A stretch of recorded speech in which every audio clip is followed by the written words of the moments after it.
Hello नमस्कार दोस्तों। आज हम बात करने जा रहे हैं आरजेडी जेडीयू के पुराने विधायक और जो पिछले 2020 के चुनाव में बहुत कम मार्जिन से हारे हैं, जो लगातार 4-5 बार रहे हैं, 2-2 क्षेत्र से विधायक रहे हैं, वो से उम्मीदवार जो जेडीयू के पुराने साथी रहे हैं, 15-20 साल से जुड़े रहे हैं, जेडीयू के मजबूत स्तंभ रहे हैं, यादव कैंडिडेट रहे हों, भूमियार कैंडिडेट रहे हों, सबको आरजेडी अब अपनी ओर ला रही है। तोड़ मचोड़ मचा दे रही है आरजेडी। चुनाव से पहले बहुत सारे जेडीयू बड़े-बड़े नेताओं का विकेट गिरने वाला है, जो विधायक रह चुके हैं, पति-पत्नी दोनों, लगातार 3-3 बार विधायक रह चुके हैं, लगातार 2-2 बार विधायक रह चुके हैं, उनके पिताजी भी लगातार लेगेसी के अनुसार विधायक रह चुके हैं और पिछले चुनाव में बहुत कम 333 वोट से हारने वाले वो जेडीयू के उम्मीदवार, वो भी चिराग पासवान के कैंडिडेट के कारण, वैसे बड़े-बड़े उम्मीदवार को आरजेडी इस बार तोड़कर अपनी ओर लाने जा रही है।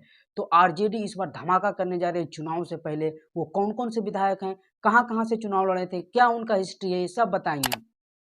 इससे पहले आप ये भी जान लीजिए कि पिछले वीडियो में मैंने बताया था कि जेडीयू, आरजेडी के बड़े-बड़े विधायकों को, जो भी मौजूदा समय में विधायक है, उसको तोड़कर अपनी ओर ला रही है और जल्द विधानसभा सत्र समाप्त होने के बाद वो शामिल होंगे। और ये जो विधायक हैं जेडीयू के जो बड़े-बड़े नेता जिनके बारे में अभी बातचीत करेंगे, वो जुलाई में शामिल हो जाएँगे ये आरजेडी में। और बहुत बड़े कुशवाहा नेता भी जो मंत्री रह चुके हैं, विधायक रह चुके हैं, सांसद रह चुकी है, वो भी शामिल होगी आरजेडी में अगले माह में। तो कौन-कौन हैं वो लोग और कहाँ-कहाँ से हैं? तो चलिए बातचीत करते हैं। पिछले वीडियो में मैंने बताया था कि राजबल्लभ यादव और जो हैं प्रभुनाथ सिंह के भाई केदारनाथ सिंह, ये दोनों आरजेडी छोड़कर जेडीयू में आ रहे हैं। लेकिन आज हम बताएंगे जेडीयू छोड़कर आरजेडी में कौन-कौन आ रहे हैं।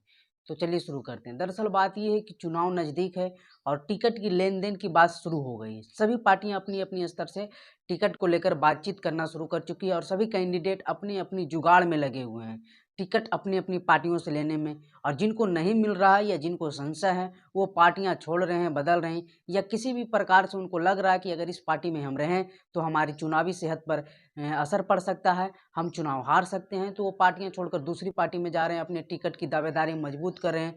और बड़े-बड़े जो पिलर हैं, बड़े-बड़े जो नेता हैं, उनको सभी पार्टियां लेने के लिए ऐसा ही तैयार बैठी हुई है। और इस बार चुनाव से पहले रोमांचक चुनाव है दोनों ओर से। और इस बार का चुनाव इसलिए महत्वपूर्ण है कि लग रहा है कि 20 साल के बाद बिहार का मुख्यमंत्री या जो सत्ता में प्रमुख दल बैठी हुई है, हो सकता है चेंज हो जाए, बदल जाए। ये अब हो सकता है, मे बी, मतलब कि कन्फर्म नहीं, लेकिन संभावना बहुत अधिक दिख रही है कि हो सकता है इस बार 20 सालों के बाद कोई नया मुख्यमंत्री देखने को मिल जाए बिहार को। जीतन राम मांझी का छोटा सा टर्म छोड़ दें, वो भी जेडीयू से ही रहे, तो इस बार हो सकता है पार्टी बदल सकता है या मुख्यमंत्री बदल सकता है। और इस स्थिति में तोड़-फोड़ काफ़ी रोमांचक होने वाली है, देखने लायक होने वाली है। जेडीयू भी अपनी ओर से तैयारियां कर ली है, बीजेपी भी कर ली है। बीजेपी तो ऐसे भी तोड़-फोड़ के लिए जानी जाती है, हमेशा चौबीसों आवर 12 महीना चुनावी मोड में रहती है। लेकिन बात अब हम जेडीयू की कर रहे हैं, जेडीयू भी अपनी ओर से पूरी संभावनाएं दिख रही है। लेकिन बात यहाँ आरजेडी, आरजेडी इस बार किसी से कम नहीं है, चाहे कोई भी सर्वे हो। और तेजस्वी यादव की नेतागिरी जिस प्रकार से पूरी बिहार की जनता ने एक्सेप्ट की है युवा चेहरा के रूप में, लगातार सभी सर्वे में तेजस्वी यादव मुख्यमंत्री के तौर पर बिहार में नंबर 1 दिख रहे हैं और उनकी पार्टी एक सर्वे में लगातार सत्ता में आती दिख रही है। तो इसको देखते हुए, हालांकि उनके अंदर भी मतभेद है, कांग्रेस और उनके बीच मुख्यमंत्री के चेहरा को लेकर अभी तक विवाद जारी है। हालांकि ये कितने दिनों तक रहता है, सीट बंटवारे को लेकर ये लामबंद है या कुछ और है, ये तो बाद में पता चलेगा। लेकिन तेजस्वी यादव को तो महागठबंधन में मुख्यमंत्री का चेहरा होना 100% तय है, ये तो सभी जानते हैं। एनडीए की ओर अब जो नीतीश कुमार को लग रहा था कि होंगे, लेकिन अब उसमें भी संशय है। लेकिन बात यहाँ तोड़-फोड़ की हो रही है, तो तोड़-फोड़ में जो है जेडीयू के 2 बड़े नेता, कौन-कौन नेता हैं? 3 कह सकते हैं। एक महिला नेत्री और एक पुरानी महिला नेत्री जो जेडीयू के है, तो वो 4 हो जाएगी। तो हम पहले बात करते हैं कौन-कौन।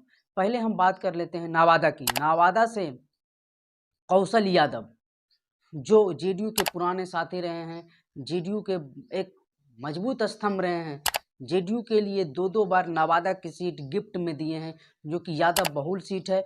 और जेडीयू यादव बहुल सीट में आरजेडी के यादव कैंडिडेट को हराकर लगातार 2 बार जीती है। तो वो कौशल यादव ने नवादा जेडीयू को गिफ्ट किया था। तो कौशल यादव 2005 से 10 तक विधायक रहे हैं, 10 से 15 तक रहे हैं। 15 में वो चुनाव हारे राजबल्लभ यादव से। फिर 2017 में उन्होंने जो लाजवल्लभ यादव की सजा हुई उसके बाद विधानसभा का बाई इलेक्शन हुआ, उसमें भी उन्होंने जीत हासिल की, लेकिन फिर बाद में 2020 के आम चुनाव में वो हार गए और फिर वो अभी सत्ता से दूर हैं। वो हिसुआ से भी बिहार विधानसभा का चुनाव 2015 में लड़े थे, वहाँ से भी हार गए थे, क्योंकि 2015 में महागठबंधन में जेडीयू और आरजेडी थी, इसलिए समझौता के तहत नवादा की सीट राजवल्लभ फैमिली को दिया गया था और कौशल यादव को दूसरी विधानसभा सीट नवादा जिले के ही दिया गया था। वहाँ अनिल सिंह से वो चुनाव हार गए थे।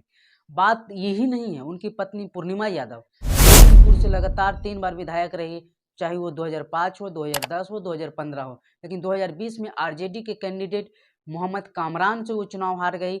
लेकिन इस बार कौशल यादव की दोनों सीट फिर से लेने की मन हो रही है, लेकिन देखना होगा कि आरजेडी कितनी सक्षम हो पाती है, क्योंकि आरजेडी वहाँ के मौजूदा विधायक मोहम्मद कामरान वहाँ से जीते हुए हैं और उनकी छवि अच्छी भी है, लेकिन कुछ अभी हालिया फिलहाल में विवाद भी उनके सामने खुलकर आया था, जिसको लेकर यादव वोटर खास करके मोहम्मद कामरान से नाराज दिखे। तो देखना होगा कि कौशल यादव को वो सीट मिलती है कि नहीं। लगातार विधायक रहे हैं और उनके माता पिता भी वहाँ से लगातार विधायक रहे हैं कई बार, यहाँ से बहुत पुराना पैतृक सीट मानी जाती है कौशल यादव की। तो अब ये सीट बचा पाते हैं कि नहीं। हालांकि जो समझौता हुआ उसके अनुसार जो खबर निकल कर आ रही है कि कौशल यादव को 2 नहीं 1 सीट देने के लिए आरजेडी मान गई है। कौशल यादव की मांग 2 थी, लेकिन 1 देने के लिए आरजेडी मान गई है और कौशल यादव की जो है जेडीयू से आरजेडी में जो सम्मिलित होना है वो जुलाई महीने में हो सकता है और साथ में पूर्णिमा यादव भी आ सकती है। अब बात कर लेते हैं दूसरे कैंडिडेट की, तो ये बोगो सिंह है, मटिहानी वाले बेगूसराय के, भूमियार की गढ़। लेकिन यहाँ थोड़ी सी संशय इसलिए है कि लेफ्ट पार्टी से थोड़ा सा परमिशन लेना पड़ेगा बोगो सिंह को लाने के लिए, क्योंकि जो मटिहानी सीट है वो लेफ्ट की परंपरागत सीट रही है, इसलिए बोगो सिंह को अगर आरजेडी लाती है तो फिर वहाँ से टिकट देगी, तो फिर लेफ्ट क्या करेगी, तो लेफ्ट को किसी दूसरे सीट पर समझौता के तहत शिफ्ट करना होगा ये। और अगर लेफ्ट के अनुसार अगर सहमति मिल जाती है तो फिर बोगो सिंह आरजेडी में, और संभावना बहुत अधिक 99% है कि वो आरजेडी में आ जाएंगे।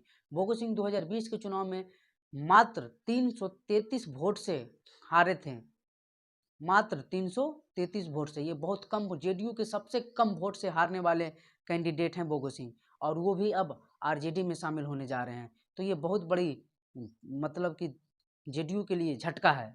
तीसरी जो हम बात करने जा रहे हैं, जेडीयू के ही रह चुके हैं रेणु कुशवाहा, मंत्री रह चुके हैं, खगड़िया से सांसद रह चुके हैं, अभी पार्टी विहीन थी, अभी किसी पार्टी में शामिल नहीं थी।